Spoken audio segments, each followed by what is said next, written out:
Live. It says the program says we're live. Alexander, how are you? I'm very well. You know something, Alex? It's always energizing. Live shows like the one we're doing now are always energizing. Doing programs is fun often, but having that kind of interaction, because you never quite know what's going to come when we do a program together. Well, we discuss things that we both read, and we have the topic. And we know each other's minds, but when you've got the viewers coming in, well, that's often adds a different dimension. And I have to say, there have been occasions when they've asked questions I don't know the answer to, which is rather wonderful. All right, let's. Hello, Spartan Warrior Queen, moderating. How are you? Thank you for moderating this live stream. And let's do a quick around the world, real quick, as we wait for people to join us and see where everyone is joining us from. And then we'll get started, Alexander, at looking at the debate. We'll probably do the debate first and then maybe comment on Bobulinski. Bobulinski, I think I think you're right. I think that's right. Bobulinski, yeah. All right, because that was actually the pre-show. That was the presser before the debate. But wow, what a pre-show that was. What a presser that was. But let's see where people are joining us from, just for like about a minute or two, and then we'll get into the debate. And we'd love to hear what everyone said in the live stream as well as to who they thought won this, what was supposed to be the third debate. Well, maybe it was, if you count that the second debate was Trump debating against what's her name, Savannah Guthrie. I mean, that was a debate actually. That was, yeah. So anyway, all right, Valley S, thank you for that super chat, Valley S. How are you? Nick is in London. I think he's in Joshua Tree, California. All right, Joshua Tree, California. Devin, England. London calling. Nigel, Alabama. In the house. So snowy skies of eastern Washington state. It's snowing in Washington, huh? Hi from the UK. Hi from Mars. All right, you're my favorite analysts. We love everybody that's hanging out in Mars. Hi from Liverpool, England. Palm Beach, Florida. Massachusetts. Harper's Ferry. Boston. Helen, how are you? Palm Desert, CA from Warsaw. How's everyone in Warsaw? Oaxaca, Mexico. El Paso, Texas. USA. Boston. Moscow. Rainy Moscow. Anatoly. Dobry wieczór. From Florida. From sunny New Mexico. From Finland. Lancashire. Wales. Essex, England. Nottingham, UK. From Scotland. Guerrero, Mexico. Hi from Canada. From Northwest UK. The Hague, Holland. From Dayalan, from South Africa. How are you doing? Hello from Dubai. Let's see, North Carolina. Hi, Alex and Alexander from Ireland. Noreen, how are you, Noreen? Hello, Switzerland. From India, awesome. How are you doing in India? From Warsaw again. Philadelphia, Sweden, London, New Zealand, Florida, Ireland, Kenya, San Fran, San Antonio, Calgary, Sussex, Norway, Kentucky, Black Mountain, North Carolina, Alexander, South Africa, two people from South Africa, then Michigan. Alexander, who won the debate? Everyone in the live stream. As Alexander says, who won the debate? If you think Trump won, type in 1. If you think Biden won, type in 2. Alexander, who won the debate? Well, I have no hesitation and equivocation at all in saying Trump won. I thought he didn't just win. I thought he won hands down. I thought he was presidential, convincing. He had all the facts, all the arguments. I think he wiped the floor. I don't think there's any doubt about it. It was a different debate to the previous two, because this time the moderator was a bit better. I have to say that was, for me, the fundamental difference. I haven't seen a 2 yet. Keep on going. I'm just showing you there's all ones. Here's a draw. Someone said a draw. 3 for a draw. Oh, 3 for a draw. I don't know if they need draw. 3 for a draw. Well, I mean, I didn't think it was a draw. I think Trump won. I think Trump won convincingly and completely. Now, well, there are some people. Everybody has the right to their own opinions. I mean, but briefly, I mean, there were problems. I mean, if it had been down to me, the debate would have been conducted differently. We'd have had much more time on the Hunter Biden laptop and on all of that, because to my mind, that is far and away the most important story. But this time, the moderator, was much more appropriate and even-handed. She didn't. The microphone business of muting the microphone wasn't abused, and it struck me that the effect was that Trump showed that he has, he's the president, he makes the decisions, he's not the person people say that he is. He's a very, very effective manager. He knows what he's doing. And Biden, by contrast, came across as evasive and lacking in ideas.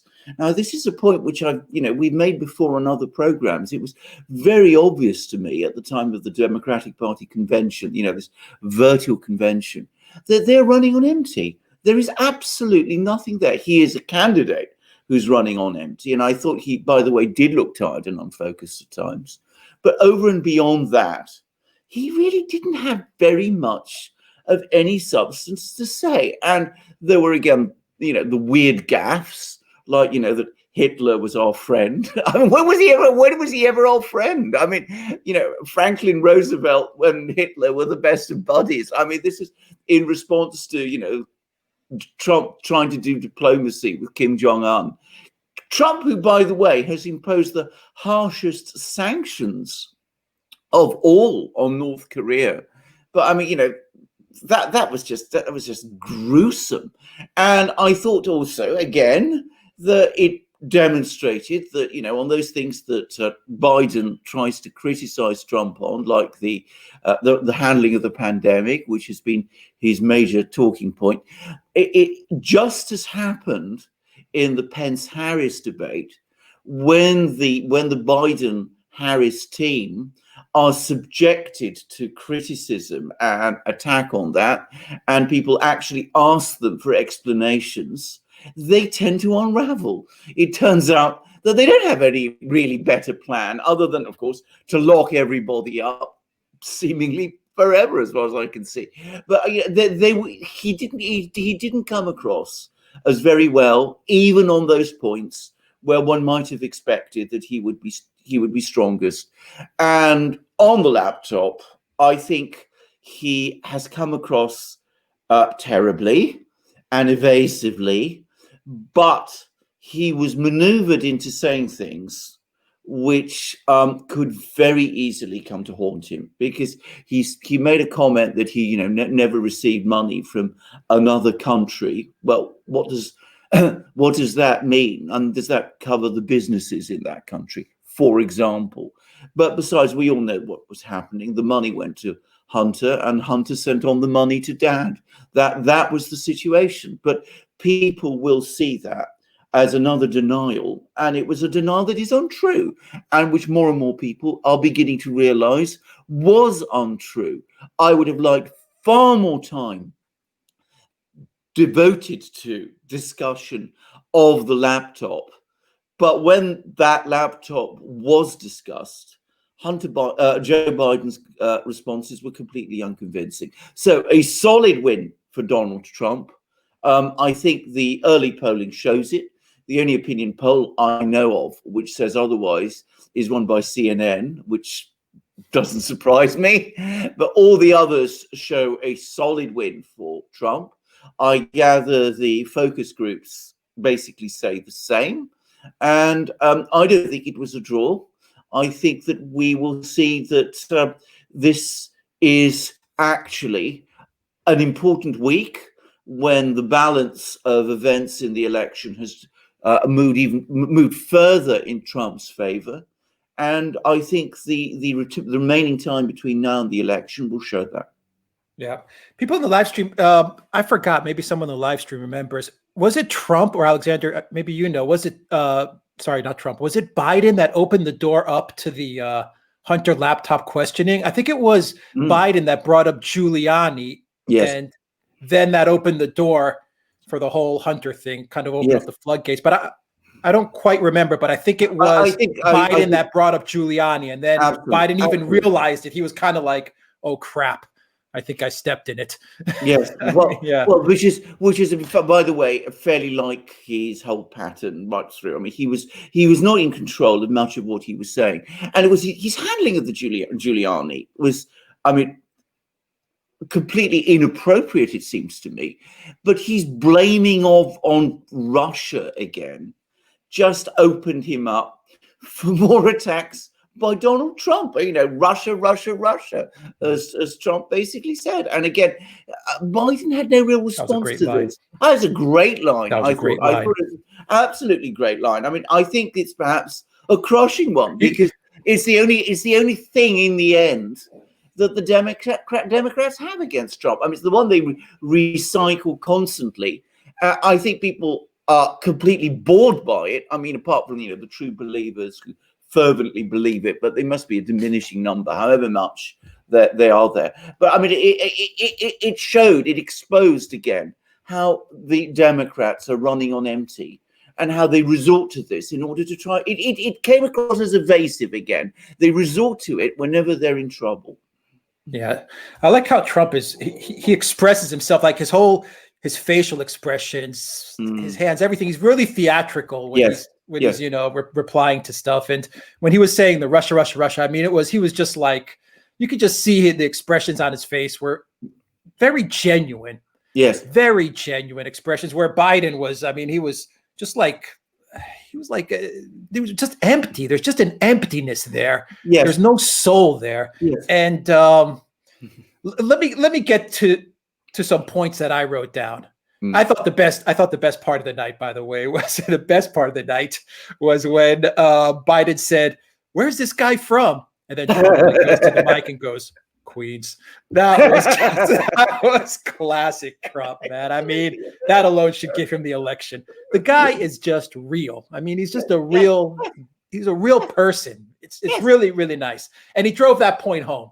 Yeah. I think he drove the point home that he's a real person. And this guy Biden is just another politician. He even said that. So my first point, which I want you to comment on, and I've got like 6-7 points written down here, not in any specific order. What we saw last night was not Trump campaigning against Biden. We saw Trump campaigning against the CV, because at the end of the day, the past maybe 6 months of the Democrats' campaign has been firmly based on the CV. Their whole campaign. They tried Russiagate. They tried Ukrainegate. They've tried the taxes 5 times over and over again. Nothing has been able to stick. They went with the CV, and even last night, it was all about the CV. And that's who Trump has really been running against this whole time, not Biden. Biden's just a placeholder. What do you think of that? Absolutely true. Can I just say, I mean, if it had not been for the CV, this would be a completely different election. The CV has been Donald Trump's problem. But again, it's so striking.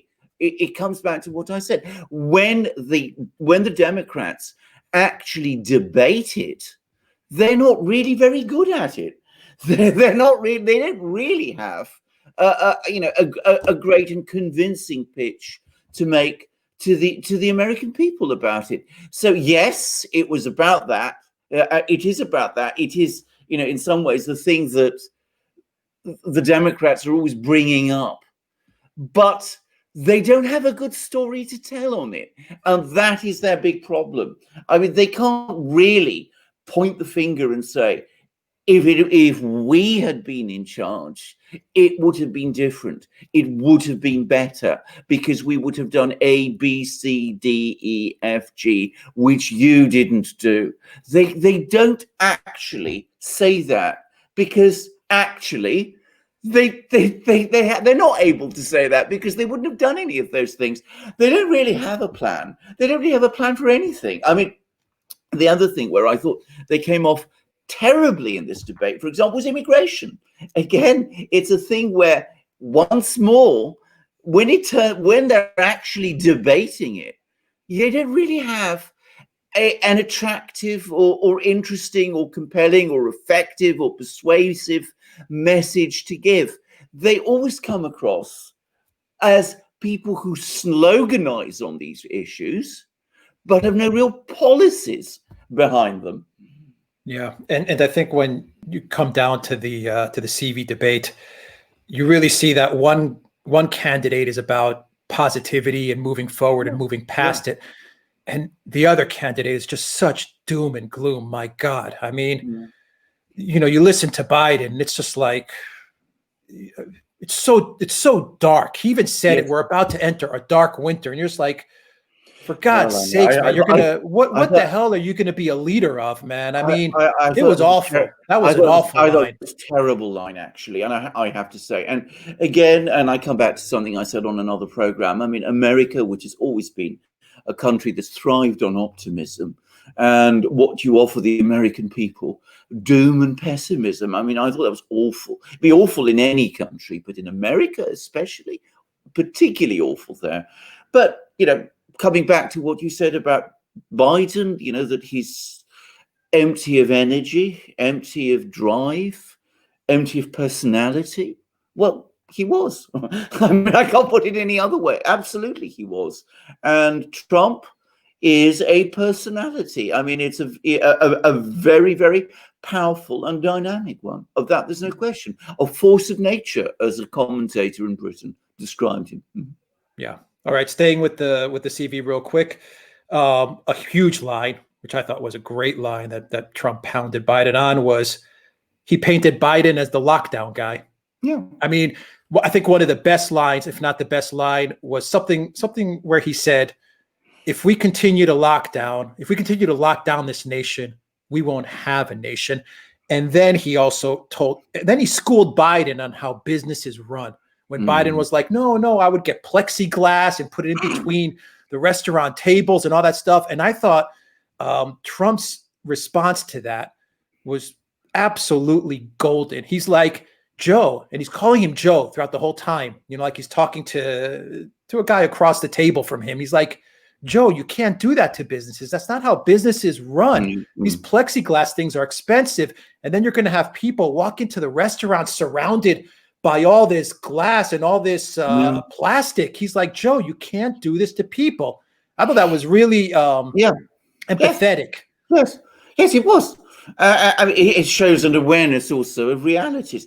But can I just say something? I mean, I thought the very interesting thing was that in the end, Trump did maneuver Biden into becoming the lockdown candidate. And not only did Biden come across as the lockdown candidate, I got the sense that that's what he wants to do, which is a disastrous thing. I mean, you know, it was almost as if, you know, ultimately that was his plan, and it was extracted from him. So yes, I mean, again, it was really surprising, and how this subject was completely turned around. Again, it was like the Pence-Harris debate, where we were all expecting that Harris would make at least some inroads on that issue, and Pence turned it round. I think Trump actually did it even better. He came across as human. He came across as optimistic. He came across as effective and commanding. And frankly, Biden came across as none of those things, and incompetent as well. Yeah, absolutely. Okay, I think the main point, and I think the main line of attack for Trump that I've got here is that he managed to place some doubt, I think, in whatever voters are left that haven't decided. He put the seed of doubt as to whether Biden's character is what he claims it to be. The guy, the all-American guy from Scranton, the honest Joe from Scranton. I think one of the main strategies that the Trump team had was to paint Biden as a dubious, corrupt politician. In other words, tarnish his character. And if there's anything that I got from the debate, anything that I took away, is I think that whatever people are sitting there on the fence and saying, I don't know about Trump, I don't like him. Joe, you know, I don't know about him, but he seems like he's a good guy. If they have that thought, he seems like he's a good guy. I think Trump was very, very successful in placing that doubt in people's heads. I think that's entirely right. I think the other thing that happened actually was that Biden was very accurately characterized as a professional politician who's been in politics for 47 years, an absolute full-time member, if you like, of the Washington elite, somebody completely remote and removed from people and the life of America, and also someone who has never succeeded in doing in those 47 years all the wonderful and great things that he said he's going to do. I mean, his record of achievement actually is very poor. He wasn't ultimately able to defend it. So yes, I think he was represented as somebody who is part of an establishment that many people in the United States have come to see as corrupt, because, to be very clear, he is part of that establishment to his fingertips. And we've seen from the laptop overwhelmingly strong evidence that he is corrupt, and that did come across. But also as somebody who ultimately isn't very effective in looking after people, because he's had plenty of time to do it, and he never has. Yeah. All right. Unforced errors.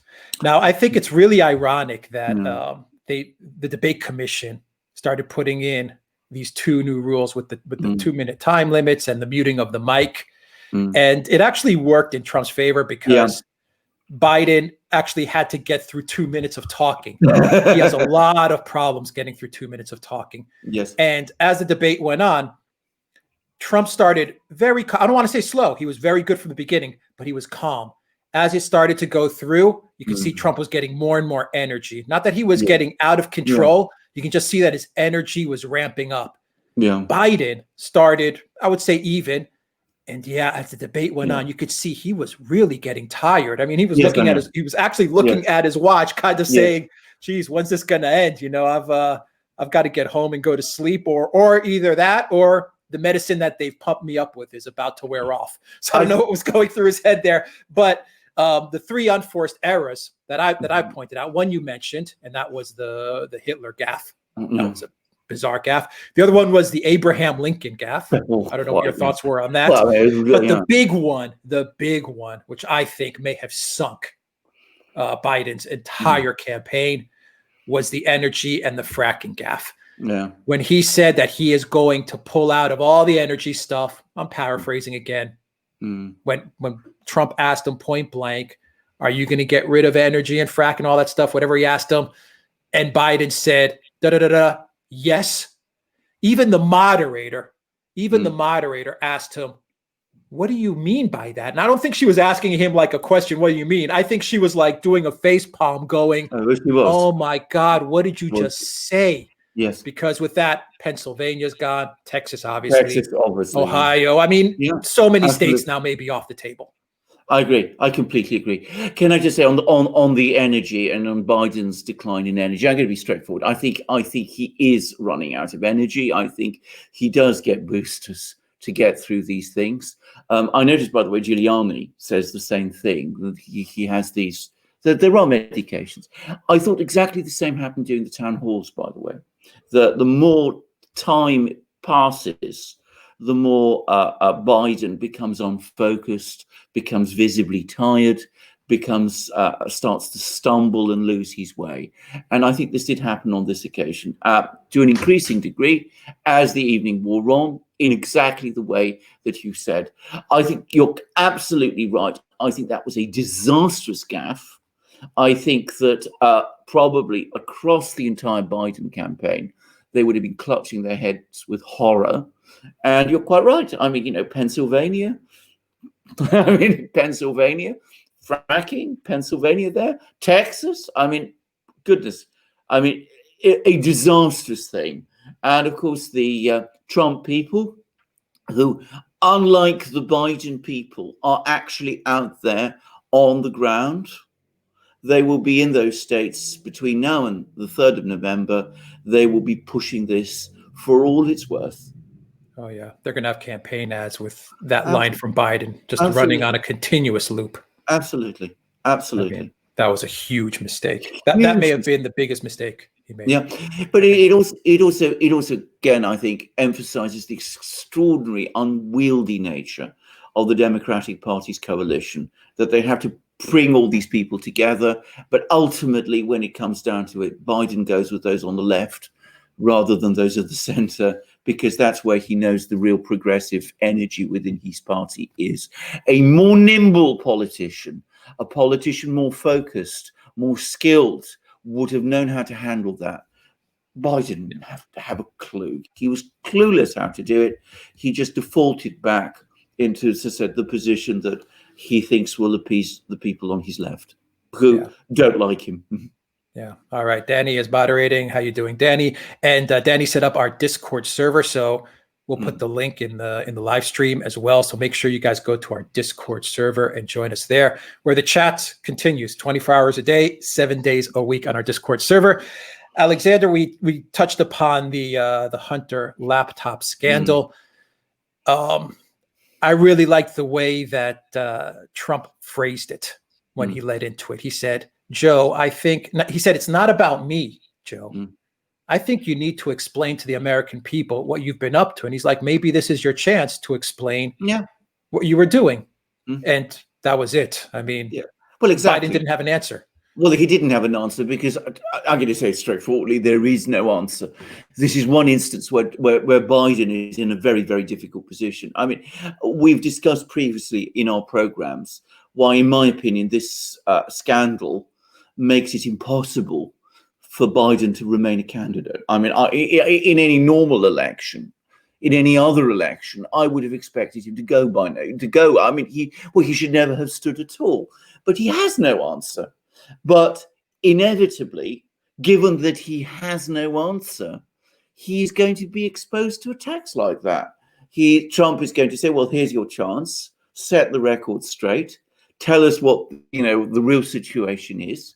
And what does Biden do? He does basically nothing except retreat into evasions and non-denial denials, which when you really unpack them, they don't really mean what you are supposed to think that they mean. So it was a terrible performance, actually. And I think we're going to be hearing an awful lot more about this laptop between now and election day. We'll get into it. I mean, hostages to fortune all over the place there. Yeah, we'll talk about Bobulinski in a bit. What do you make of their pathetic? I think it's a pathetic scheme to try and talk about the fact that Trump had a bank account in China. I think Trump handled it very well, by the way. I mean, absolutely. He explained it super, but I mean, it's so. But there's the difference, you see, because Trump explains things. He's a businessman. He carries out a business. He explained exactly what was going on with China. It's completely transparent. It's completely open. By the way, it's something we've always known about. There's never been any secret about Trump's, business affairs in China, or indeed about anything relating to Trump's business affairs. So he is able to explain it because he has nothing to hide.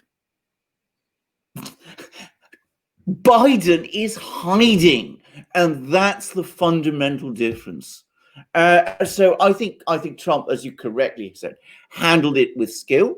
We've always known that, as I said, he's had a business there. We've always known he's had investments there. It was used to pay taxes. End of story. There's nothing more to be made of this. That was just an attempt, in my opinion, like, by the way, the ridiculous Borat thing with Giuliani. It was just an attempt. It was just an attempt that was whipped up to try and cause Trump some kind of embarrassment, and he swatted it away. They're panicking. It shows they're panicking. They're panicking. By the way, the Borat story, just for you to know, has had more attention in some British newspapers than the Hunter Biden laptop. And that is going to really bewilder some people here in Britain, because they will wonder, well, who is this Giuliani? I'm not exaggerating here. Who is this Giuliani? Why is this even important? Because as they haven't really explained who Giuliani is or about the story of the laptop, a lot of people in Britain are going to be very confused when they read all of that. I mean, a lot of them obviously get their news from the from alternative media, and they won't be confused. But it was very bizarre and very strange and very weird and rather silly, frankly. Well, the Guardian ran point on the Borat story, actually, which is really, really weird. But I mean, the Guardian ran point on that Borat story. Yes, exactly. Exactly. Why? Yeah, it was, well, why indeed? I mean, I thought it was just, I thought it was stupid. I thought it was counterproductive. All it's going to do in Britain is going to make a lot of people look up Giuliani. Go to Google, type in Giuliani, and then what they'll start to find is all the information about Hunter Biden on the laptop. That's what's going to happen. Yeah. All right. This is one that not many people are talking about, but I think this is actually quite a big one. I think Joe Biden threw Barack Obama under the bus last night when he said, we don't need Obamacare anymore. We're going to have Biden care. I was just like, dude, if I was Barack Obama and I was sitting in my $16 million Martha Vineyards house and my signature piece of legislation, I mean, you know, the thing that defined my entire 8 years in office, Obamacare. And this guy comes along at a debate and says, screw Obamacare, we're going to have Biden care. I would be like, if I was Barack Obama, I'd be on the phone being, all right, guys, just sink him. Sink this guy. Well, absolutely, because what it does is that it admits that Obamacare is failing. I mean, it trashes not just Obama's legacy, but in effect Biden's legacy, because it was his vice president of that administration. So it just, I thought it was again a gaffe, if I have to be straightforward. I think that Biden just didn't know what again, if Biden had come along and had said, well, I have a policy. This is what I want to build on Obamacare. I want to make Obamacare better and stronger. I'm going to do this and I'm going to do that. And I've got all these ideas and, make it attractive. Well, you might have agreed or you might have disagreed, but it would have been something. But Biden doesn't have real plans. When he was asked at the time of the town halls to explain his plans, I mean, it was just burbles were coming out as far as I could see. I mean, I couldn't understand most of what he was saying. But you're quite right. Obama's signature strategy got trashed. It's admitted now it's not actually very good. And, well, we made mistakes. Yeah, he trashed Obama. After Obama was like out campaigning for him in Pennsylvania, I was just like, man, Joe Biden he's just completely lost. I mean, it's just bordering on abuse what they're doing to him. Anyway, Alexander, you want to get to Bobulinski? So I think, is there anything else you want to say about the debate or anything? I mean, I'll just say that the polls, I'm looking at the polls and I'm looking at Trump's approval. I think Rasmussen has him at around 52%, which is 1% higher than where Obama was in 2012. Obviously, I'm seeing the polls, and all the polls are showing that there is a tightening, with the exception of one or two, if you believe the polls. Always if you believe the polls. I mean, I'll just tell you from the people that I talk to here, and we're not in the States, we're far away. When I say that when I say that Trump is going to win, everyone just looks at me like I am high as a kite. Because the message that everyone is getting in the media, outside of the United States, at least in my neck of the woods, is that this is going to be a Biden landslide, a massive landslide. That's the message that everyone's getting from the media here. I know there's a lot of media in the US that is also saying that, but what's it like in the UK, Alexander? We'll wrap it up and go to. They're much more careful here. Interestingly, they clearly want Biden to win. And they are, highlighting all the polls that show Biden winning, but they're far from confident that he is going to win. It's quite an interesting that there the dynamic is completely different. In Britain, people are much more wary of this. I think people also remember very well what happened in 2016, when the opinion polls actually were pretty much the same. They were saying the same sort of things, that Clinton was going to win, and of course instead Trump won. So people are more cautious about this here than they are certainly than they were in 2016. Of that, there's no question. In 2016, they didn't take Trump seriously. They take him much more seriously this time. Yeah, and I'd add that though they barely talk about it, in fact they avoid talking about it, the Hunter Biden laptop story, of that there's no question of doubt, has rattled them.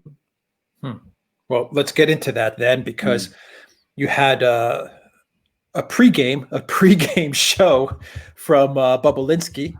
Yes. Bobulinski, I like that name. And this guy came in the room with, I think, 3 mobile phones, and he just went off on Joe Biden. I mean, this guy is saying everything that Biden is talking about with regards to, I don't know what my son is doing. I don't get involved in his business. I have no idea what Burisma is. I have no idea what he did in China when he was on the plane with me on Air Force 2 and we were going there together. This guy came in there and he was just like, I've got the phones. I've got the text messages. I've got the emails. Everything that laptop said is true. I'm going to hand it all over to the Senate and the FBI. The FBI makes me a little uneasy, but he says, I'm handing it all over. I'm a patriot. I think he said I'm a registered Democrat. Yes. And I was just like, for the first time, we actually have a real life witness, like a whistleblower outside of, say, Snowden and Assange and Chelsea Manning. But we have now a whistleblower in one of these U.S. cases that we've seen for the past 4 year Russia gates, Ukraine gates. But now we have him here. We know his name. We're actually seeing him. He's actually speaking to us, and he's got all the information in his hands, and he's handing it over.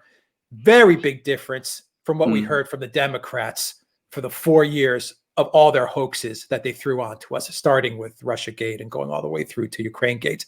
It was explosive. This guy's going to sink the Biden family. Well, absolutely. And I think he wants to sink them because they ripped him off of money. Well, that's, I think, his motivation. Well, I'm sure it is. But I mean, the point is, he's a real witness. That's why he's convincing. He's a real witness to actual events. There were no witnesses to Russiagate. No witnesses, real witnesses to Ukrainegate. You remember we went through all these hours of videos and broadcasts that we did, going through all those so-called witnesses that the Democrats brought to the impeachment. And, we were saying time and again, these people aren't witnesses. Most of them weren't even party. They weren't even there when Trump spoke to Zelensky. I mean, that famous call. They were all talking about things that had no bearing on what Trump was being impeached for. So, I mean, there were no witnesses because there was nothing to witness. It was all fiction. This is not fiction. This is a real event. This is real information. These are real people.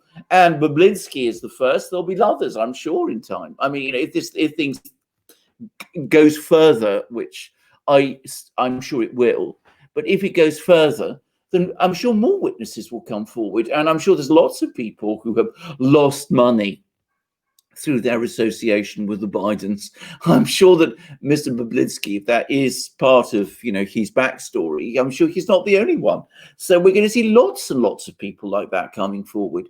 We never saw anything like that with Donald Trump, because all those scandals were not really scandals because they were fictions. They were invented things.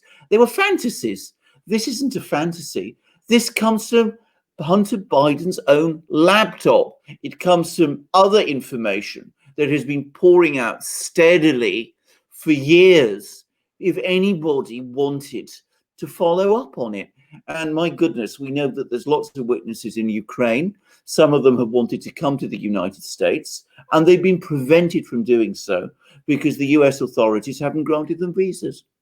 Yeah, let me do this one super chat, because it's actually the question that I'm going to ask you, but I'll take this super chat because John actually asks it on my behalf here. And it says, Bobulinski was to testify to the Senate this AM, but the FBI wants him first. Will they pressure him and cover it up? That was the same exact question I was going to ask you. Does it make you nervous that he's handing all this stuff over to the FBI? Well, he has to hand this stuff over to the FBI because that's what you're required to do, because the FBI, after all, are the police, and you report crime to the police. So you have to report it to the FBI. You have to report it to the police in Delaware, even though the attorney in Delaware is an ardent Biden supporter. I mean, she's spoken in the most euphoric terms eulogistic terms about Biden. So you have no choice. That has been the problem right the way through. The FBI will investigate even the most nonsensical rumor about Donald Trump and Donald Trump's family and friends and colleagues and associates. They will take the most ludicrous fiction and they will investigate it obsessively. That was what the Mueller investigation was. When it comes to the Bidens, they will sit on a laptop which has piles of information which point in all sorts of directions, and they will do nothing about it for the better part of a year. But, for better, well, not for better, undoubtedly for worse, they are the police authority at the moment in the United States. You have no choice but to go to them if you are a law-abiding citizen. So I think it is a bad thing, but it's an unavoidable thing. And it's the problem. It's just as well that he's going to go to the Senate and will be providing all the information there. And I hope that's done in public. I presume it will be. And I presume it will be at least broadcast that way, because Senate hearings tend to be broadcast and we should get it all, in the open. But, he's clearly testifying. He's clearly prepared to go on oath. He's clearly prepared to provide evidence.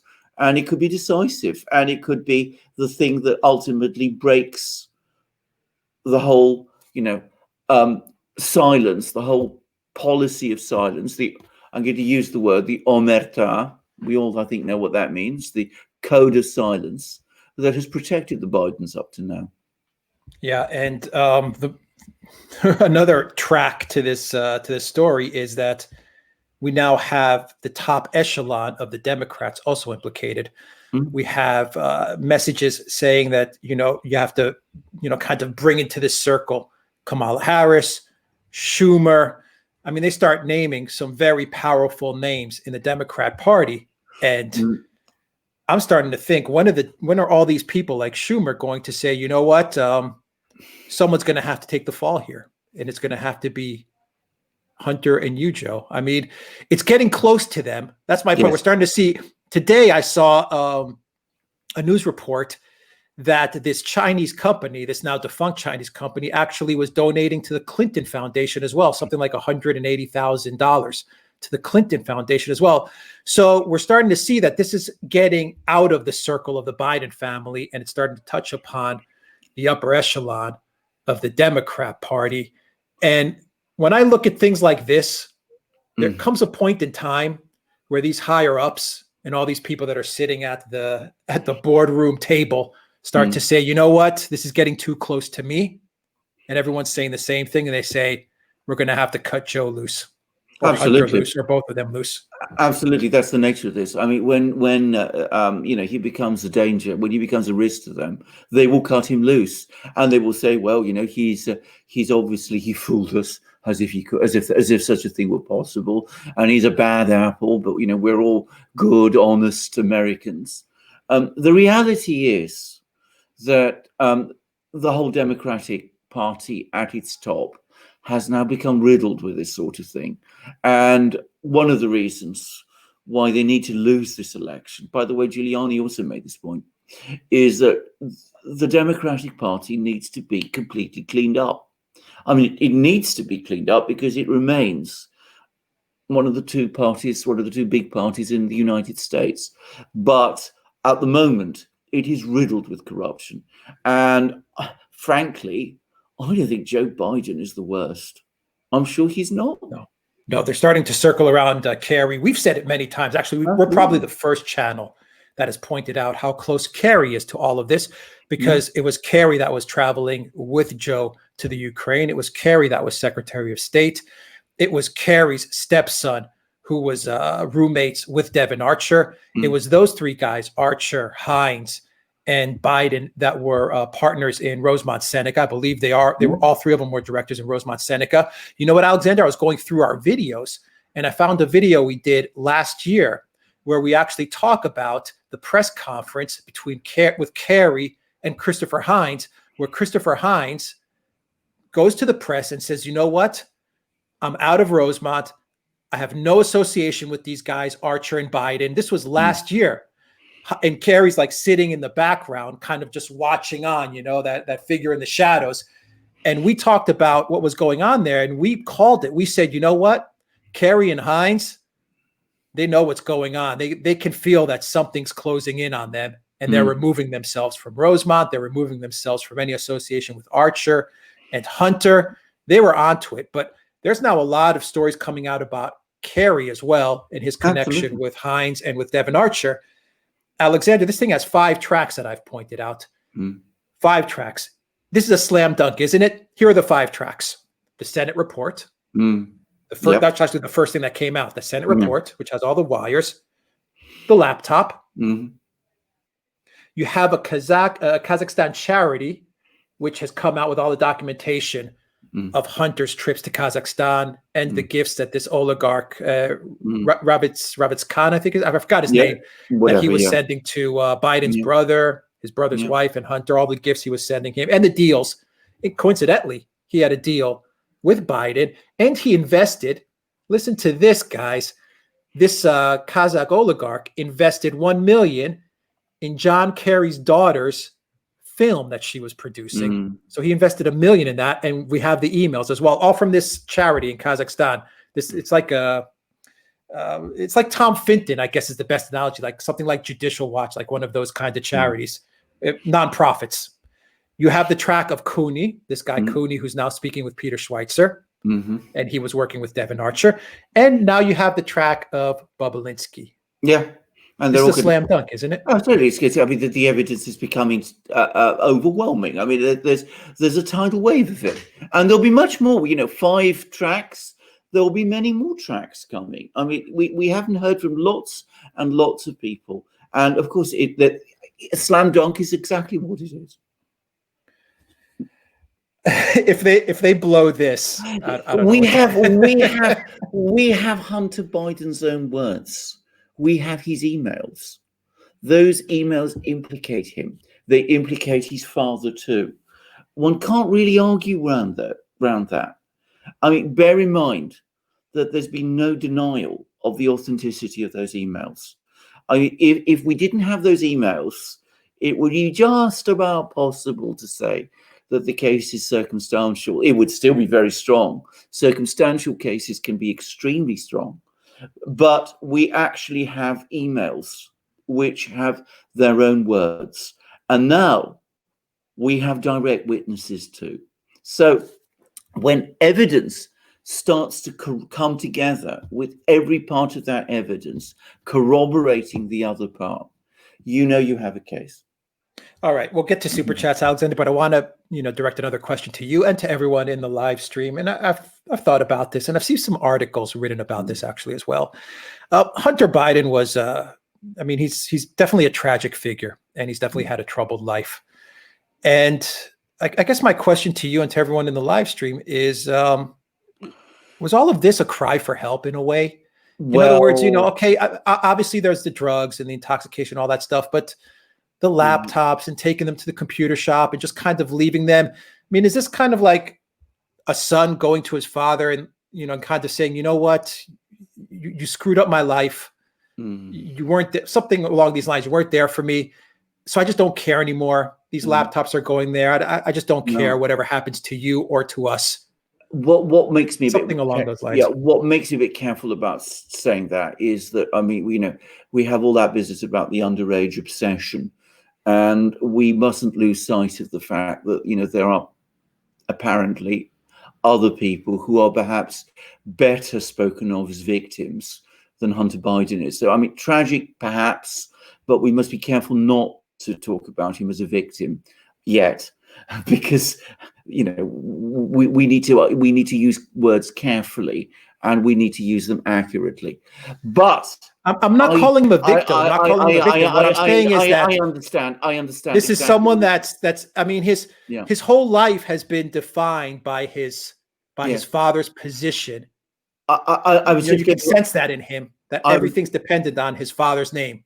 I was going to add something actually, though, that there are emails in which he is complaining to his father about the way the father is using him. And one gets the sense of someone who is deeply, deeply unhappy because of the way in which he's being pushed by his father into doing things which he feels in his core are wrong. And I wonder whether a lot of the behavior that we've seen, the leaving the laptop where he left it so that people would find it, was his attempt to try and signal to the world, try in effect to expose himself, because that's the only way he can get out of a situation which he is finding intolerable. I mean, this is psychology. We're not psychologists. We need to wait and see. But it wouldn't surprise me. And some of those emails that he sends to his father, weird emails. One of them, he refers to his father as Junior. Yeah, very strange. But I mean, they certainly seem to me to point in that direction. But let's wait and see. Let's find out.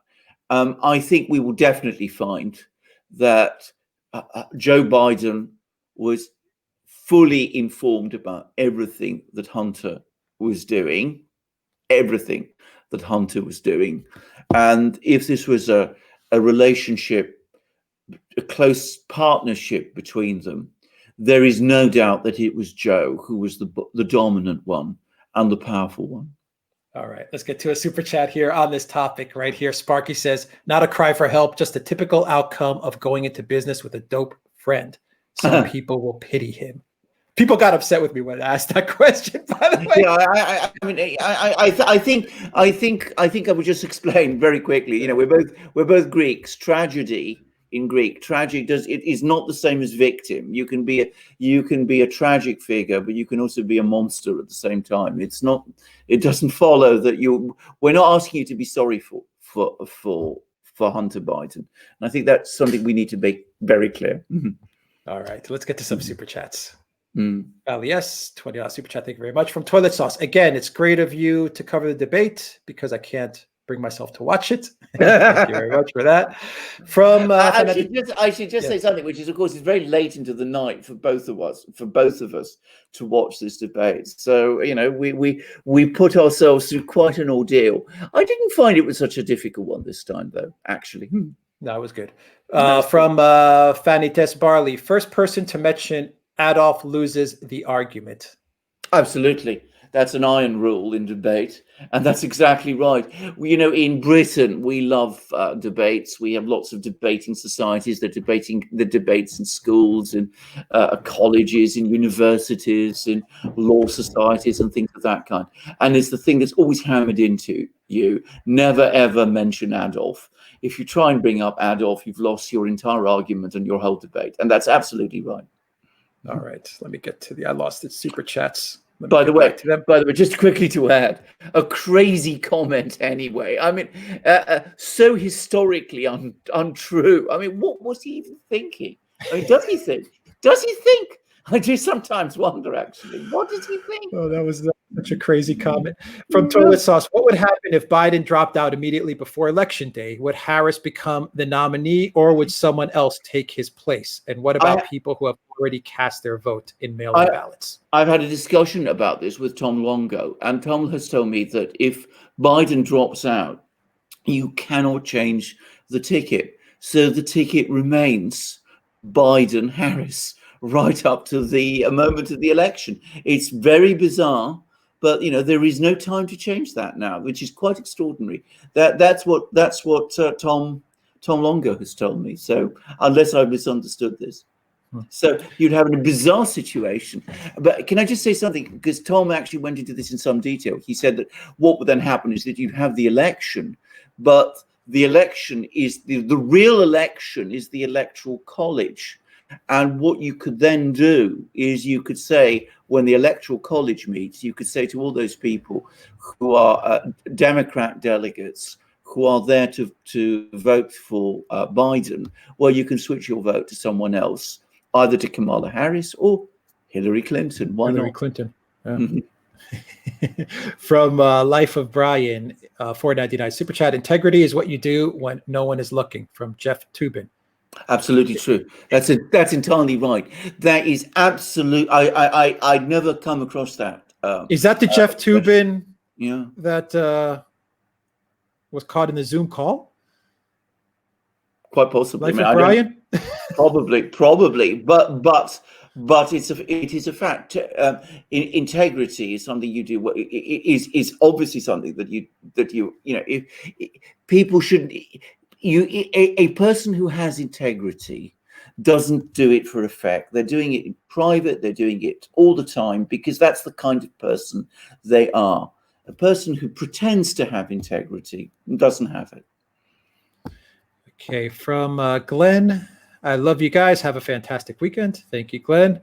From Mary Antonia Young. Voters for Biden hold their nose pulling the lever for Biden. They don't favor Biden. They despise Trump.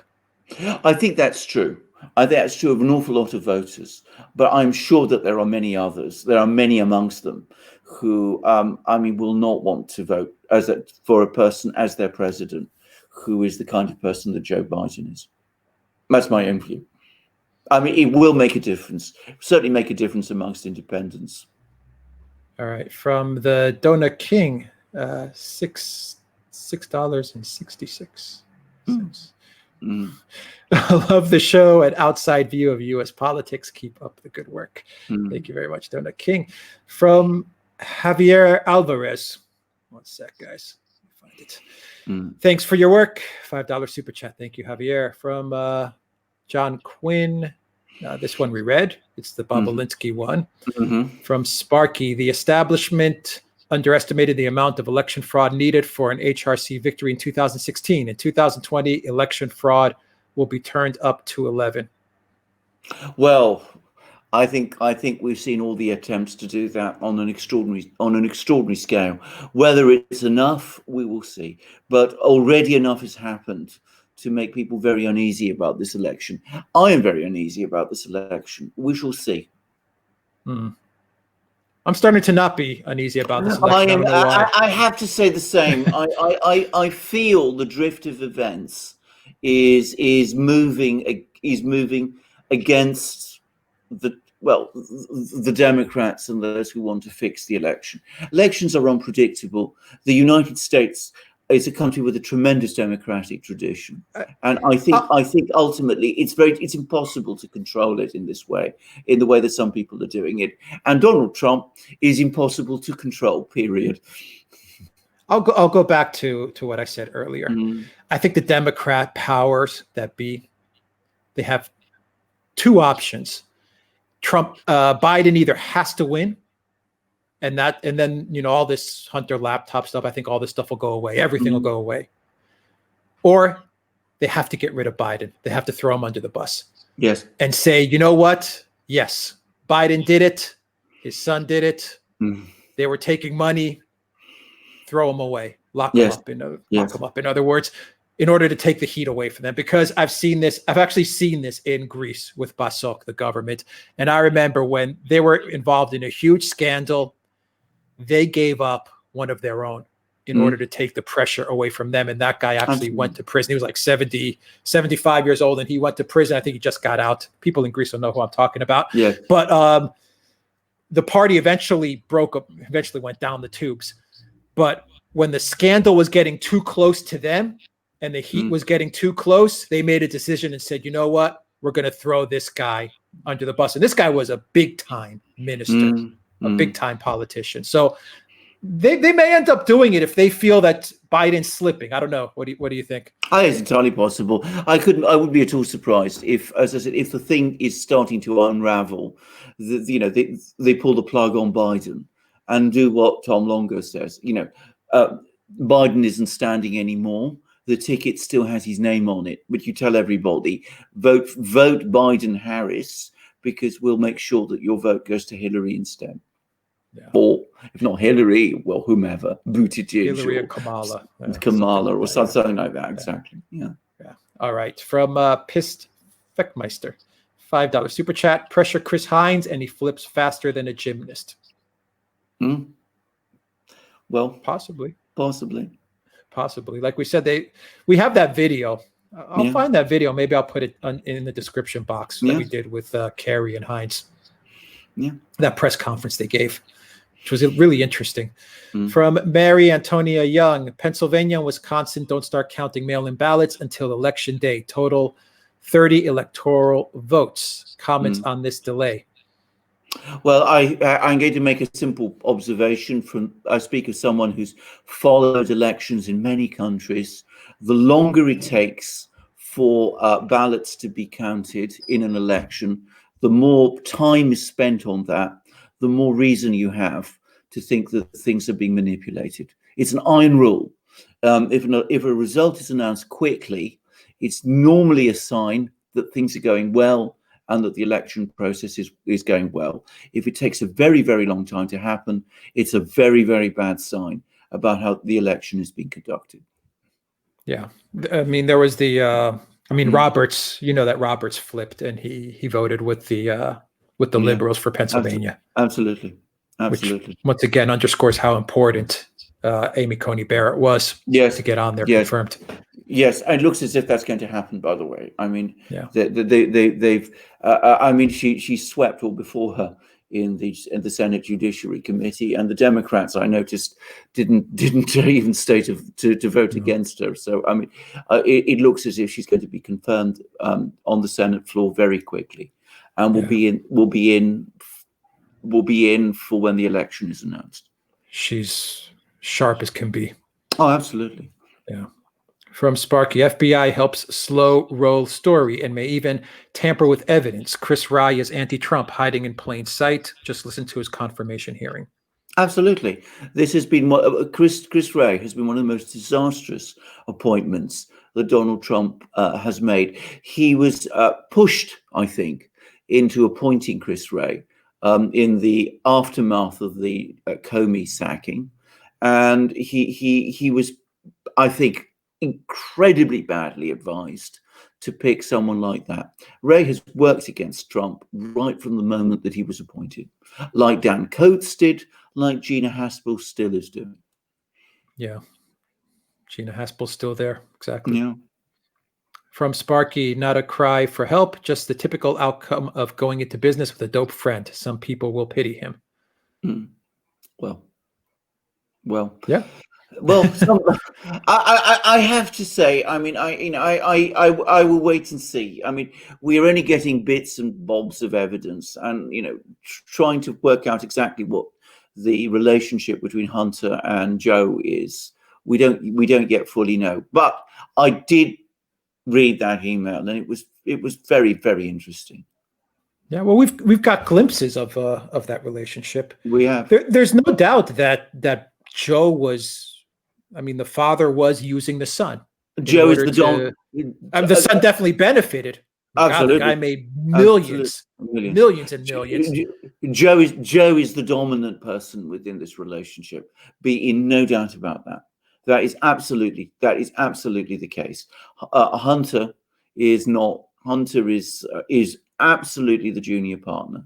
And when he writes to his father as junior, it's very interesting. It's a strange inversion of language, and there is something going on there. But let's wait and see. And no doubt, a lot of things we will find out in time. And if he's committed crimes, I say if, because he's not yet even been charged.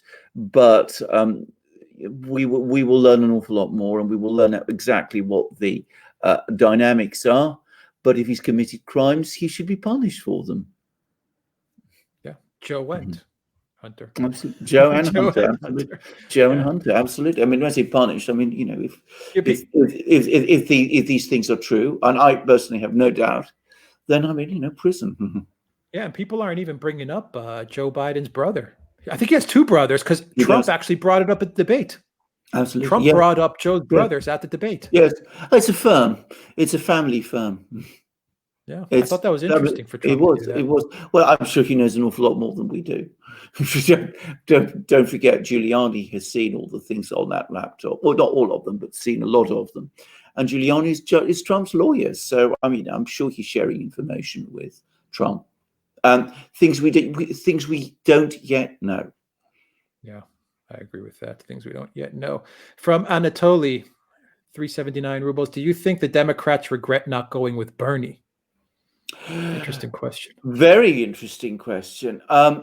My guess is probably no. I think that for many Democrats, they do not want Bernie in charge of the DNC. This is nothing to do with policy. This is nothing to do with politics. It is purely about control of the DNC. And I think they feel that if Bernie became the candidate, he would put his own people in charge of the DNC, and the Clintonites, the Bidenites, the Obamaites would be out, or they would be afraid of being out. So I think that's really what that was all about. Yeah, I mean, Bernie folded during the Clinton campaign. I mean, in 2016, Bernie folded. And I think from that point on, the Democrats realized that this guy plays ball. Exactly. Well, he folded again during this campaign too. Yeah. But I don't think there was ever any intention to let him be the candidate, and not because he's the more, he is the more likely to win, but simply, as I said, because for the Democrats controlling the party, for the people who control the Democratic Party, it's more important to control the party than it is to win the presidency, because but I think it was outcomes. At least that was their calculation then. Yeah, I agree. I agree. I think it was more. I think it was set up from the beginning. Maybe 1/3 of the way there, that Biden was going to be the person they wanted. Absolutely. Because I think this time around, Bernie himself knew that he wasn't going to win. I think it was all a setup. I think Bernie was just running to kind of bring the progressives, as many Bernie bros as he could, into the Biden camp. Yeah. And I say that because Warren also had the same job. She was tasked with the same thing, and she quit. Yes. The minute they told her to quit. Yes. I mean, I think everyone kind of had a certain role. It was very much theater in a way. And everyone had their little part to play. Bernie and Warren are the two Pied Pipers of the Democratic Party. They play the progressive tune, and they get all those young, idealistic people to come along and vote, join the Democratic Party, participate in the election, and vote in the end for the corrupt establishment candidate. That happened in 2016 with Hillary Clinton to a certain extent, and it's happening again in this election. That's what Bernie and Warren are there for. But that doesn't mean, I think, that the Democrat Party establishment wants Bernie as, at the center of power within the DNC. He is useful to them, but they don't want him in any form in charge where he might make decisions. Not I think because they are especially afraid of him, but because they want to be in control. Yeah, I agree. Life of Brian, 499. Love you guys, but you missed my joke about how Jeffrey Toobin, I'm not sure how you pronounce his name, spectacularly proved his lack of integrity. Oh, really? Okay. I should say I don't really know who Jeffrey Toobin actually is, because it sounds like an American thing. But he's the guy on the CNN legal analyst who was caught in a Zoom call. I see. There's some sort of backstory. Well, find out about this. This sounds. He was taking pleasure with himself. He was involved in pleasuring himself on a Zoom call with colleagues. Oh wow. And he's since been suspended. Okay. Well, this sounds very interesting, and I will certainly find out more. Yeah, he's a big anti-Trumper. I mean, he was pushing the whole Russiagate thing. Nonstop. I have to say, make an admission, which is that even I can't watch everything, and I gave up watching CNN long ago. I mean, there just comes a point where you just can't, go on watching nonsense. If you saw a photo of him, you'd. Oh right, okay. Probably. If you saw a photo of him, you would, or a video, you would be okay. I know this guy. Okay. All right. All right. Thank you for that super chat, Life Brian. From Take a Pick 1313, $50 super chat. Thank you very much. Take a Pick for that super chat. What kind of man, instead of helping his son to get well, uses him to get his 10% cut? Malaka isn't a strong enough word for him. I'd know what's really important to my dad. This is why he may have turned to drugs for years and years. Well, yes. I mean, I think that's a very astute observation and a very astute analysis. As I said, we don't know the whole story of the dynamics between the two. So, we need to wait. But I agree. I mean, I have to say that in any responsible situation, family situation that I can think of, a proper father would not have behaved like this. He'd have acted far more firmly and decisively and quickly to save his son, not put his son in all these impossible positions and compromise him in the way that he has. And of course, if he's been using his son, as all the indications are that he has, using his son as a conduit to make money, well, that is appalling. That would be absolutely shocking. And that, it seems to me, is what all the evidence points to. Yeah. From Sparky, a $5 super chat. The quote about integrity was originally from Oklahoma quarterback and Congressman J.C. Watts' father. Tubin may have borrowed it. Very well said. Thank you, Sparky, for that. And 1 second. All right, here we go. Auto sends RON25. Pretty sure the Romanian intelligence service has all the recordings of Hunter's meetings here. They're pro-globalist now, but if Trump wins, Alexander, in Bucharest, I have another video. I'll find that too. Auto sends when I was in Bucharest. I made many trips to Bucharest, yes. And I outlined the corruption between Hunter and Papacescu, I believe is the Romanian oligarch's name. If my memory serves me correct, let me know. No sense if that's correct. He's the big real estate oligarch. Right. He's now in London. He's now in London, and as they all come. Yeah, as they all do. I think he was exiled in London, actually. Yeah. So I think he's running from certain legal cases against him. Mm-hmm. But him and Hunter, and I talked to a lot of people in Romania on the ground in Bucharest, and they were all well aware of the deals that he had going with Hunter Biden, and supposedly those two. I mean, this is what they told me, that those two had franchises of restaurants together. They were developing, this guy was developing like Pizza Huts and Burger Kings, and they were buying up property on the cheap. Yeah. And then they were developing it into all these US franchises, and Hunter was helping getting all those franchises in place. And this guy had IKEA as well. So anyway, that's just an interesting side story, but I have a video. I've actually done a video on that as well. Wow. Well, so I'm going to do a follow-up on the Romania thing. Great idea. I mean, I know that you travel to Romania regularly, to Bucharest regularly. Can I just say, it won't be just the Romanian intelligence and security services that have all that information. Every single big security and intelligence service in the world has them. The Russians have it, obviously. The Chinese have it, definitely. And lots of others will. I mean, it's the British, the French, the Germans, they all know about this.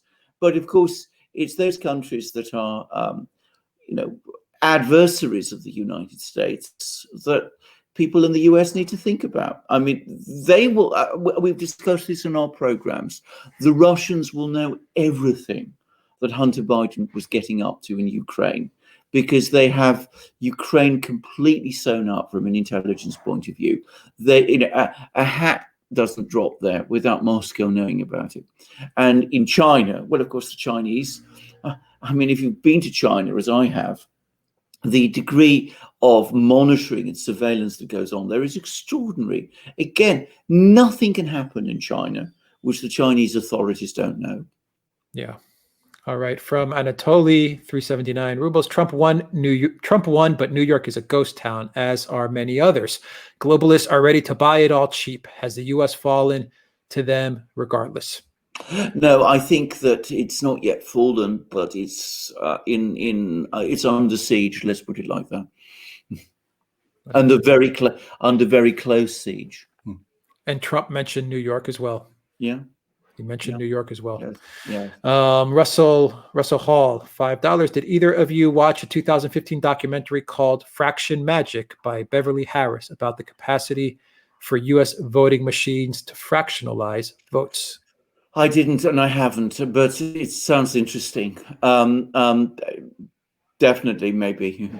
I haven't seen it. It wouldn't surprise me, buddy. Fraction Magic. We'll check that out. Thank you very much, Russell, for that. From Sparky, Hunter was being used, but like the song says, he was like, quote, keep on using me till you use me up. Like the song says. Well, exactly. I mean, an awful lot of money has passed through his hands.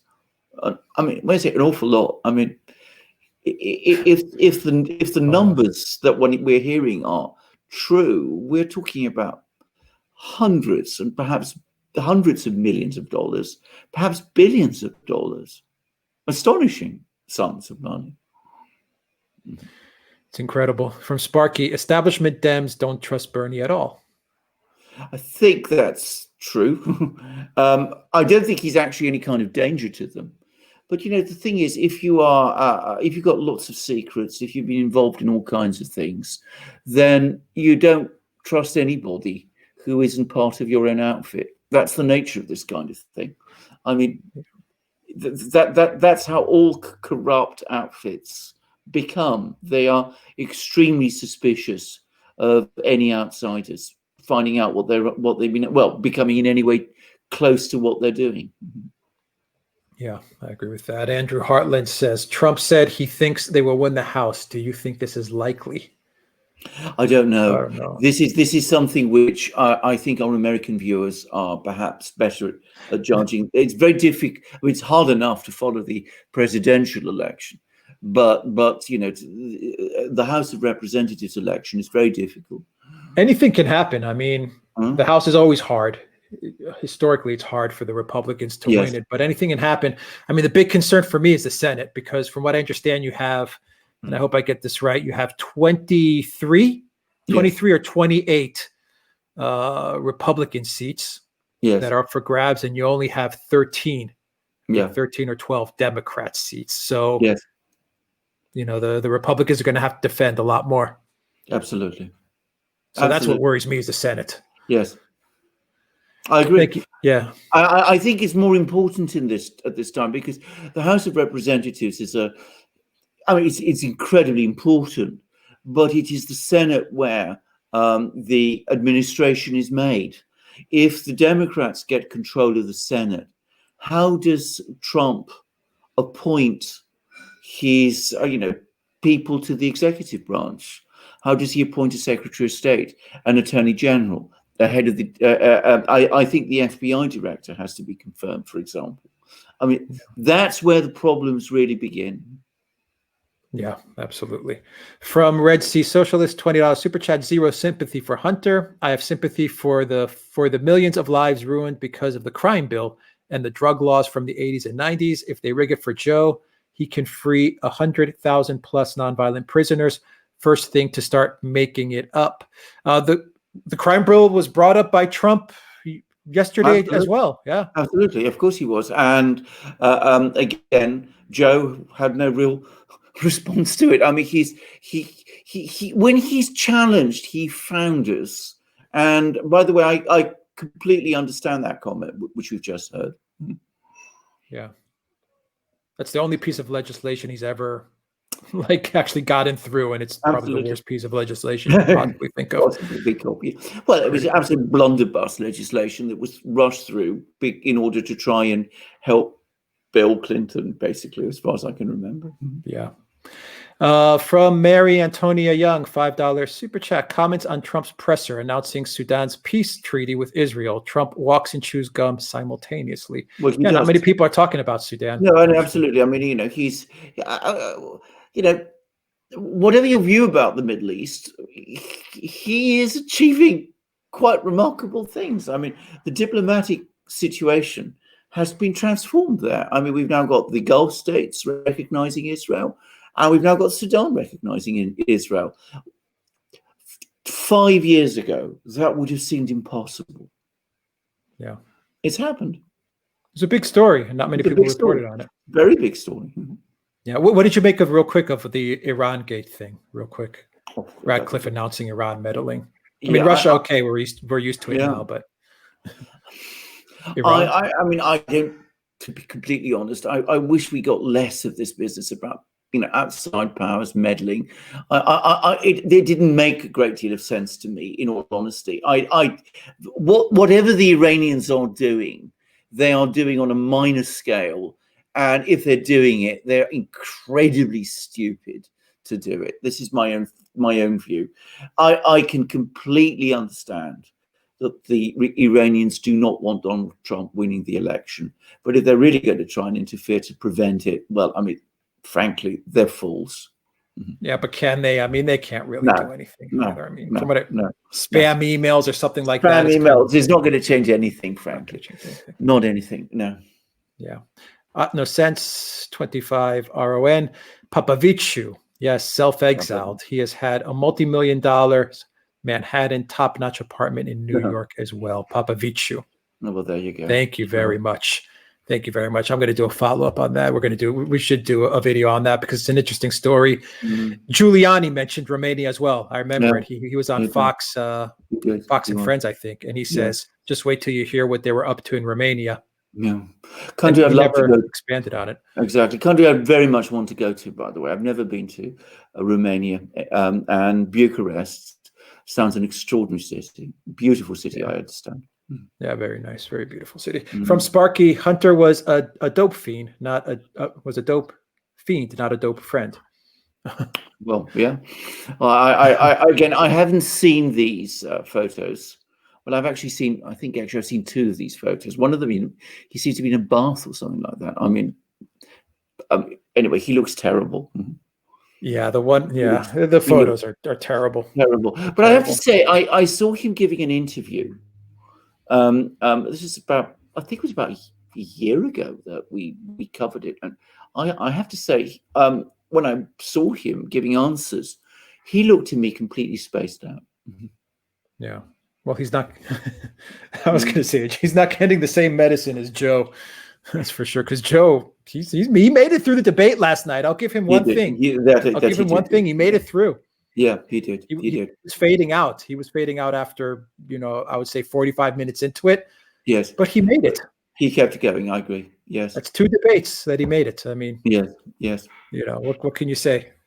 He made gaffes, but huge gaffes, but still. Yes. He made it through. And I think that surprised everybody. Yes.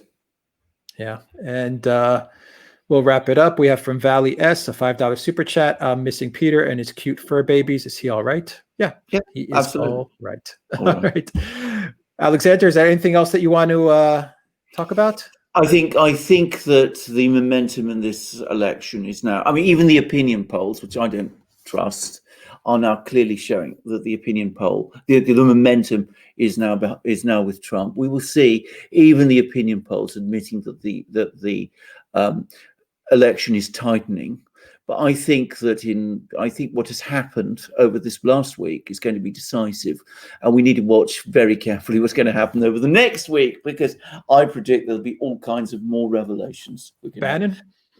Bannon, we're going to have Bannon providing more information. We're going to have Senate hearings. We're going to have the social media people coming, the tech giants coming along, and they're going to be having to explain things. And we're going to have people knocking on the doors in Pennsylvania and Texas and Ohio and elsewhere, and, talking about, what did Biden say about fracking? Would he stop it? Yes. What do you think the polls are going to show after the debate? And we'll wrap it up here. What do you guys in the live stream think? I think the polls are going to say. I think they're going to show an even further tightening, actually. And I don't expect any of the mainstream polls, except perhaps Rasmussen, to show Trump ahead at any time, even if he wins, until he wins. All right, then Sparky, final super chat, and we'll end it here. Consistent CPAP use and an EpiPen, and Joe's fine. Well, maybe, yeah. Maybe there's more to it. I'm sure. All right, everybody. Yeah, we'll leave it there. Thank you for joining us on this live stream, and thank you for all your questions and your comments and your super chats. And for everything you do to help keep this channel up and running. We appreciate it. Believe me, we had a really, really hard week from just to give a real quick FYI, after the Hunter Biden thing absolutely. broke and we were putting up videos on it and we did the live stream on it, we had our warnings as well, but we made it through. We're still here, and we owe that to you guys. Thank you for helping us and supporting us. But it was a very stressful week. Thanks to big tech. And Life of Brian says, does big tech media have the power to just make up election red LTD and suppress anyone protesting with the real numbers? That's the final super chat from Life of Brian. Big tech guys, powerful. Very, very Believe powerful. me. Their power should not be underestimated. And if I may say this, the one great omission of the Trump years, that nothing has been done to rein it in. Nothing. Now we are starting to see the first, I think, real moves. I think they went too far. But, you know, if you really want to see something change, you need to have Donald Trump in the White House. I was watching Sargon of Akkad, Carl Benjamin, and I think he summed it up perfectly, Alexander. He said he's getting very tired, like exhausted, like physically exhausted, he says, when he's creating videos, because he's like, every video I feel like I'm, you know, living under the sword of Damocles. Absolutely. With what big tech can do to me. Like that was his expression. Like, you're living with, you just don't know when they're going to drop that sword down on you. And it's stressful. No, it is stressful. I mean, you know, we don't have that all the time, but we did have it very, very bad a few days ago. Very, very bad. All right, guys. Thank you, everybody. Alexander, thank you very much. We hope you have a good night or morning. Indeed. Or middle of the night, wherever you are. And always a pleasure to speak to you know, relate to our viewers. These live things are just wonderful. And my thank you, Spartan Warrior Queen, as well. Yes. And thank you, Danny, as well, for moderating. And you also have your friend right there. Oh, and indeed, Michigan, come along. There we go. Come along. There we go. There's Michigan, who's coming along to say he's obviously feeling that he needs to be here to also say hello to our viewers. All right, guys. Take care. Have a good night. Bye.